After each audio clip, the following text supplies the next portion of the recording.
Look, I'm doing good. I'm nervous. It's a 50-50 race, and I'm excited to be here and kind of go into the numbers with you. I feel the same nervousness. The audience is aware of both of our political allegiances, per se, right? Where I voted early like 2 weeks ago. Me and my wife voted early, so we all both like voted by mail, even though we are walking distance from our polling station. We're just being lazy, to be honest. I did the Um, same. I did the absolute same. I was like, you know what? I don't want to deal with this, and then submitted the vote.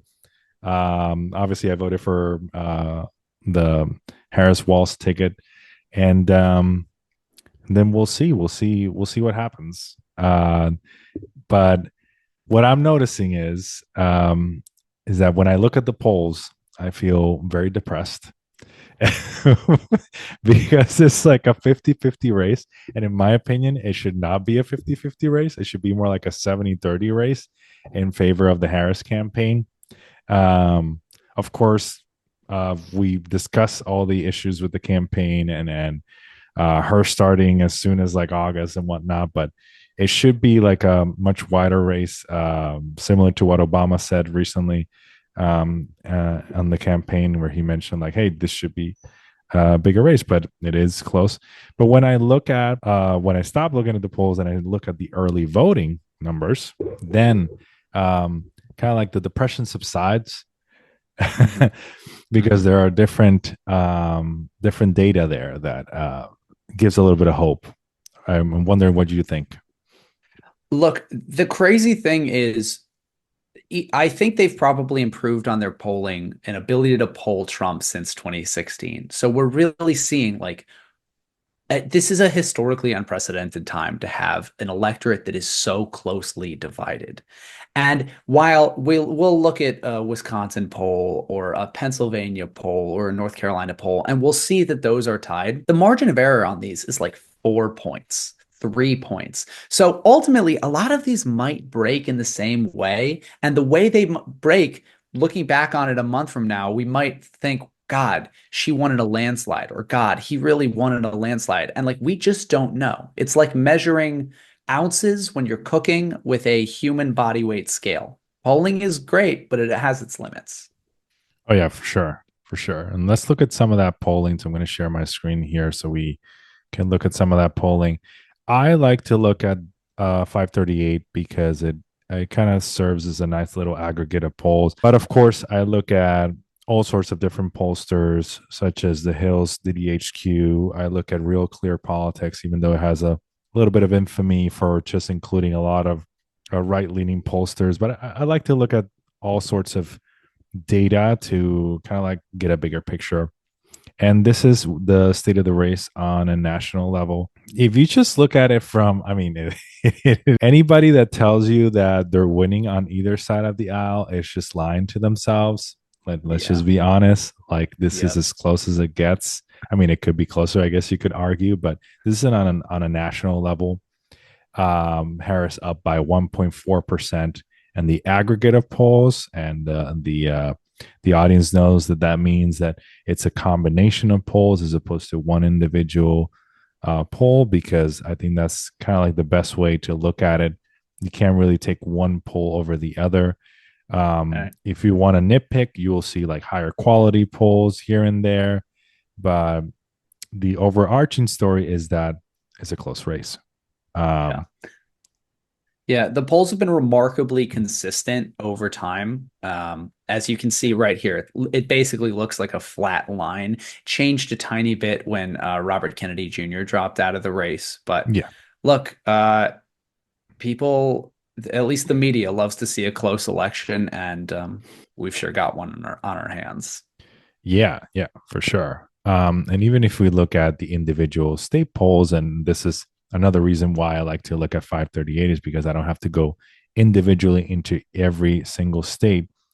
Over here on the top, just below the recent polling averages update, you'll see over here they showcase all of the swing states, all of the major swing states.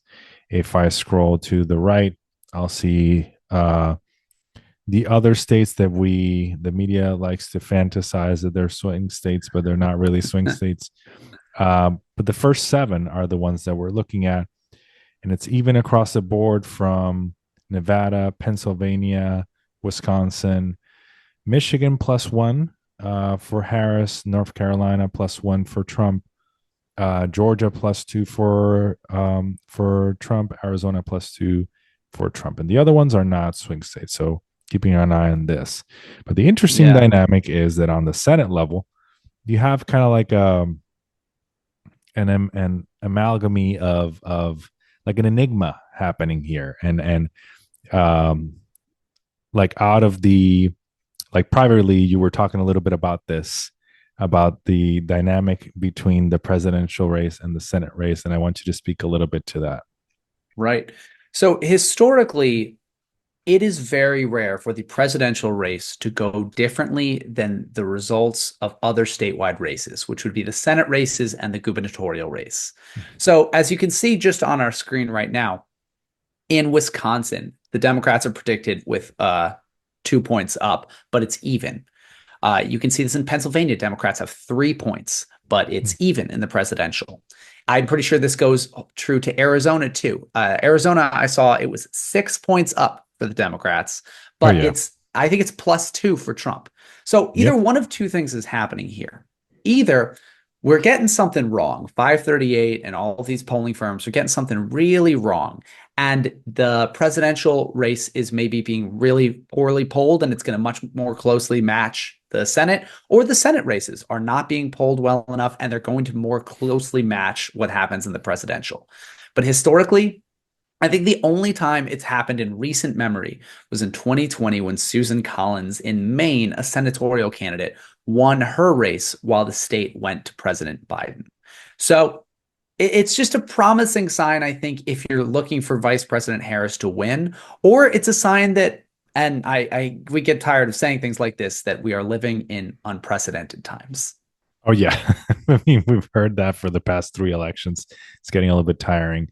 Um, Uh, this is yeah, I mean Arizona is kind of like the most extreme example because if you go on the presidential from the presidential election standpoint, 2.2 in favor of Trump. And these are the same pollsters. Like Atlas Intel, it's relatively good pollster, I guess you could say. Trafalgar, I mean, this is another reason why I like 538 because it marks them as like, okay, this one is Republican funded, so keep an eye on the bias there. YouGov, they show a consistent race in favor of Trump, but still only up by 2%. But then if you look at the like we mentioned earlier, I think Ruben Gallego is up by 6%, which is crazy. Like that's not Yeah. even that's not close at all. And it's the same types of polls. Like it's not like Marist College, that's Atlas Intel. Like it's not like one race has very high quality polls and the other one doesn't, right? Yeah. Um, it's the same type of polls. Now let's look at the congressional races. So you have Democrats out by 0.3%. So you see different race in the presidential level. Tiny. Tiny, very tiny. That's for sure. That's not necessarily a mandate for Yeah. any party there. But what's going on the House race? Do you have any thoughts there? Look, again, 50-50. I'll just say the words 50-50 over and over again. Ultimately, I think the House is probably going to go the way of the president. So if Trump wins, the House will probably stay red. And if Vice President Harris wins, it'll probably go blue. That is great that you mentioned that because that will take me to one of the first pieces of interesting data that I noticed just the other day, which is in the an interesting thing that's happening on a local level. I know you mentioned the House level. On a local level, is that when you poll the state on a state level, you see the results that you saw on the previous screen, right? With Trump up, I don't know, in Arizona, right? But when you poll in individual counties, and there are certain pollsters that are doing that, like YouGov. for example, because they don't need the people on the ground. They have more of the their data comes from online format. They're able to get interesting bits of data. The reason why I show you what I have in front of the screen is because this guy over here, Joshua Smithley, is a data analyst, a political data analyst, and he was talking about that in particular, where in he focuses on Pennsylvania. He was talking about one of the bellwether counties in Pennsylvania. It's like you said, a 50-50 race. But in that bellwether county, whose name is escaping me right now, it shows Harris up by 5%. You know, so and in addition to that, he's noticing that a lot of the congressional races are also going in favor of Democrats. Here's the early voting data as of 10 hours ago. 72% of those ballots returned are Democrat. 70% of those ballots returned are Democrat, 68% Republican, and 57% independents. What Yeah. is your reaction? I think what's so interesting about this is really like, first of all, Republicans are doing a tremendous job of voting early, right? In 2020, then President Trump told Republicans to not go vote early. He wanted them to vote on election day because, uh, they were concerned about election integrity pretty unsubstantially, but that's how they were thinking about it. But since Republican leaders have started to push Republicans to go vote early, to be feel more comfortable to vote by mail. And as I look at these numbers, the big question for me is like, which way are these independents going to cut, right? The Yeah. independents there is the margin between the Democrat and Republican on voting early. That's not when you include the vote by mail, but what often happens is Republicans will vote more on election day and Democrats will vote a little bit more early. So ultimately, we don't know because 2020 was a pandemic and 2022 was a midterm year. This is a new year. And again, we're going to see what's going to happen. Yeah, that's for sure. That's something that was noted on, and this is not only in Pennsylvania. I share with you from the Telegraph early voting data from all sorts of other states. Um, I showcase Pennsylvania because it's arguably the most important state. As goes It's Pennsylvania, as goes the US. exactly, and so what you're seeing here is essentially the early voting data amongst all the swing states. This is not as recent as or not as accurate as the information I have here because this is like the Yeah. data analyst can send you the information right away versus a news outlet that will take I don't know like 24 hours to um, produce this article unless they're using AI. Anyway, the Local darker journalism lines. struggling. Exactly. The darker lines are 2016 early voting numbers. The gray lines are the 2020 voting numbers. 2020 is the largest turnout election, I think, in US history. So that we It can't is. really compare that to 2024. But um, I think that records have already been broken in Georgia, Wisconsin. Oh, what is this?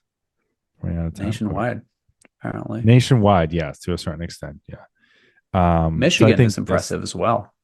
yeah, yeah. Michigan has, I think Michigan and Georgia have been the most impressive. I think Pennsylvania is getting to 2016 numbers or above. So this is like outdated a little bit. Yeah. Um, so yeah, I think you've made a good point about early voting numbers. Don't have too Yeah. much time, so I'm gonna jump to a piece of news that you wanted to talk about, which is uh the this piece of news is from Forbes and it talks about Trump's reaction to what happened in the rally, but I'll let you explain what happened.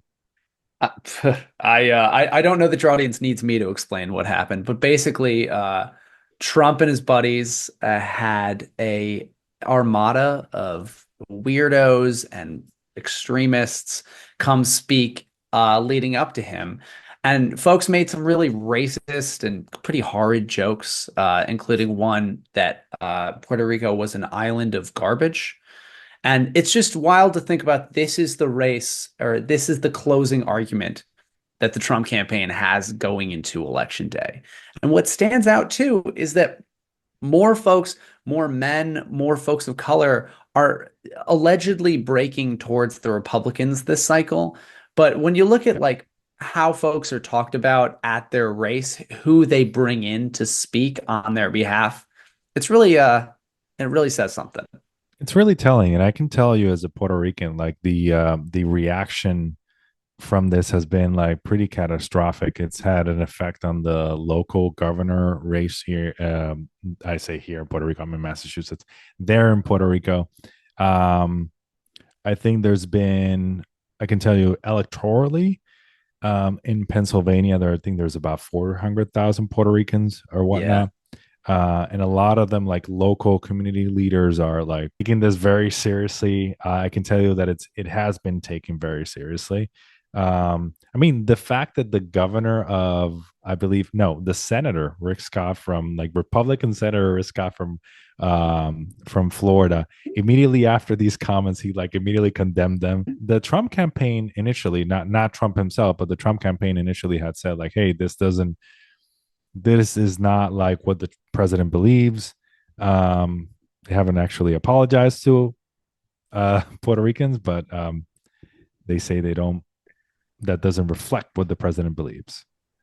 Yeah, the question is like, who is Trump surrounding himself with? Because at first the campaign came out and said, we did not vet these comments. Mhm. And then new reporting, the truth always comes to light, comes out that they actually did vet these comments and asked the comedian. The only change was to not call the Vice President Harris the C word, see you next Tuesday. They asked him not to do that, but didn't say anything about these comments. Yeah, We've got exactly. a band of people around him who have no problem bringing out like racist, hateful people to Mhm. speak on his behalf.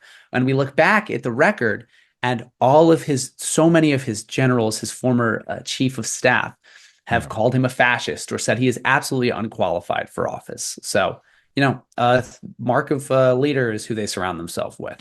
Will it be enough to sway it in favor of Harris? We don't know. But it's definitely like such a 50-50 race, which is what you've been repeating for the past 30 minutes, right? Yeah, 50-50, but that's a reality. Like the margins matter. And I believe I read an article from Nate Silver. Uh, you're familiar with I Nate read the Silver. same. I read the same. Yeah, you read the same one. He was mentioning that Same he one. It actually got me excited thinks, too. yeah, like he actually thinks that it might have an effect because there's so many Puerto Ricans in Pennsylvania, Right. and they just happen to be aggregated in a bunch of swing states, which is it's hilarious. Yeah. And As a Puerto I Rican think I can't myself, but yes, a thing I can't emphasize also is the contrast, like the distinction between the two candidates that this yeah, draws. On the same day that Trump had these hateful comments at his rally, yeah, Vice President Harris was in Philadelphia at a Puerto Rican restaurant talking about her economic policies for the United States, her vision for the American people and for the people of Puerto Rico. And then was endorsed later that night by Bad Bunny, who tweeted out a video of her talking about how she's going to fight for the island yeah. when the best thing Trump did was throw paper towels to people who were absolutely suffering from a hurricane. Oh yeah, there's a huge difference between, and I can tell you this, between Puerto Ricans in the island and Puerto Ricans in the United States. On the island, he's pretty much hated. I don't know if you saw like the most recent poll on the island. He's Harris is winning by 70% in Puerto Rico. So Wow. it's like uh yeah, so it's a stark distinction. I don't know what happens when they move to the United States. I think it's also they probably fall propaganda to the propaganda of Yeah. kind of like the MAGA movement and all of that. Thank you so much for taking the time to kind of like react to all these bits of data and news. I wanted to bring you on to hear you because you have wonderful insight, and also like we're 1 week away. Things are moving really fast. By tomorrow, we may have a whole new set of stream of data. Um, Hopefully, we can talk again on a happy note after the election. Yeah, I would love to. I would love. Look, I mean, like, good or bad, it's would love to do this again. And Exactly. also, again, if y'all haven't been catching Luis's latest video. I watched it just before this, breaks down how the Electoral College could fall in a split that had a really narrow margin to the winner. So go check that video out. Oh, very yes, very narrow. Thank you for the promo. Well, I'll see you all. So thank you so much, everyone. Please leave a like, subscribe to the channel, share this video with your friends, and go out and vote. Go out and vote. Make a plan to vote.